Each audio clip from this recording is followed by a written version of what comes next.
Alors, Monsieur Olympio Nathaniel, bonjour. Bonjour. Vous êtes sûrement au courant de la situation à Mango en tant que politique et en tant que Togolais. Que pensez-vous de cette situation? C'est un événement triste, encore une fois. Il s'agit de la question de la faune, une question qui, dans un passé pas si lointain que ça, avait troublé la quiétude des populations à Mango. Et ça a même créé de véritables traumatismes pour certaines populations.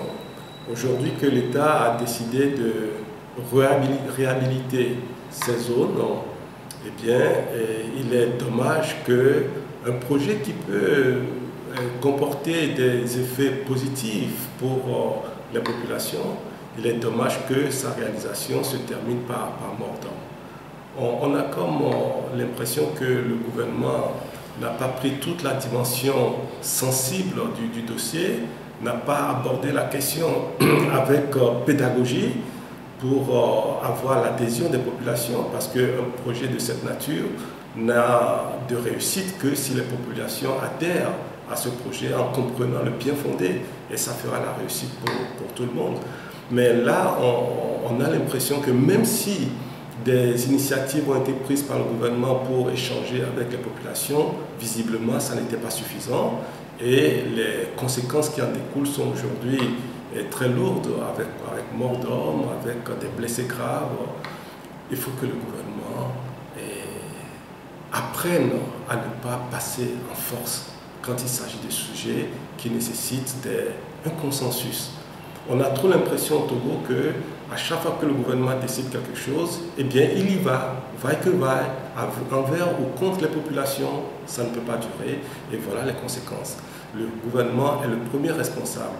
On peut dire sur les médias que oui, des gens ont voulu organiser une marche pas légale, peut-être, mais au final, qu'est-ce qui se passe? On voit un gouvernement qui veut mettre un projet en œuvre et l'exécution de ce projet conduit à des drames. On ne peut pas accepter dans un pays, aujourd'hui, en 2015, que nos populations se fassent écraser par un char. C'est incompréhensible pour un maintien de l'ordre. C'est incompréhensible.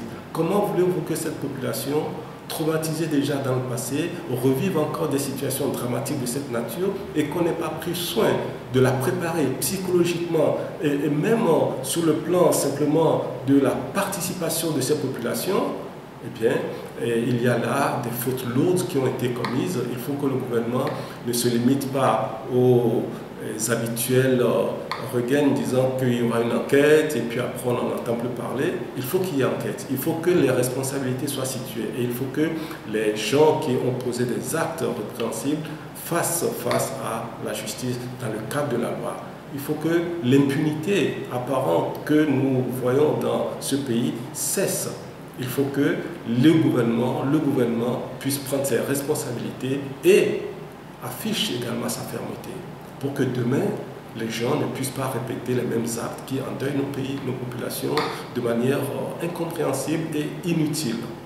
Alors le ministre, ce matin, le ministre de l'Environnement, M. André Johnson, affirmait que derrière, il y a des mains noires qui tirent les ficelles.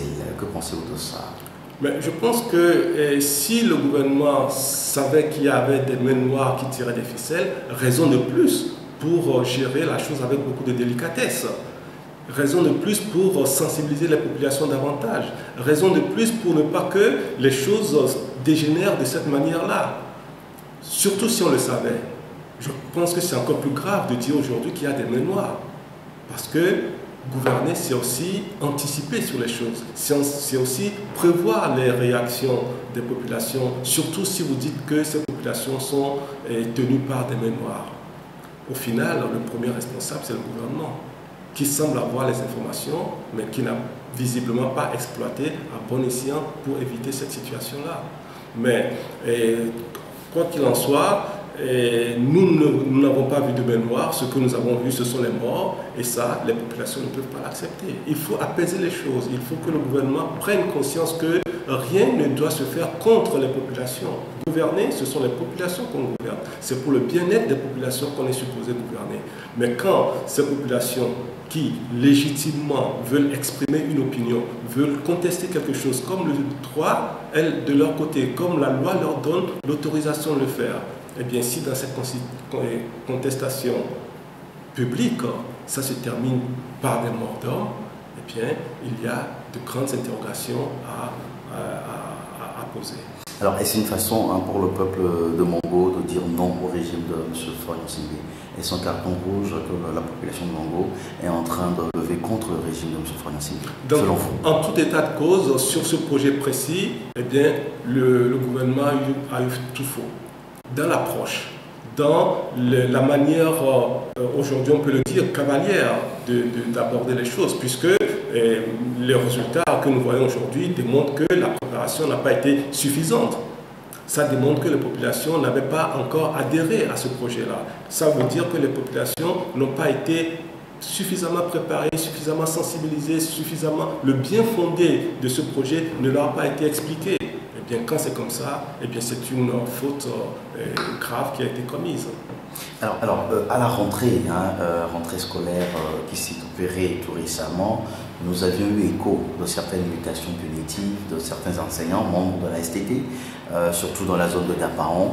Est-ce que au niveau du Parti togolais, vous avez eu écho aussi de cela et que pensez-vous de ça?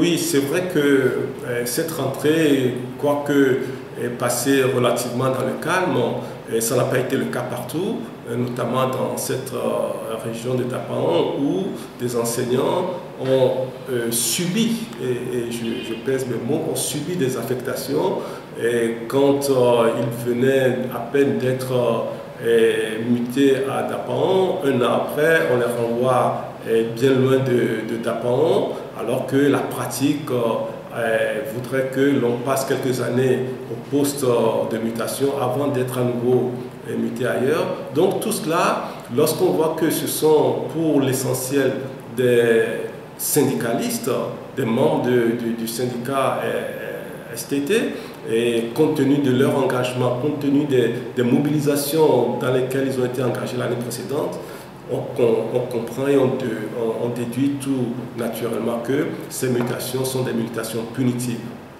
Eh bien, l'administration togolaise ne doit pas utiliser les instruments de l'État pour régler des comptes avec des acteurs du syndicalisme et de l'éducation.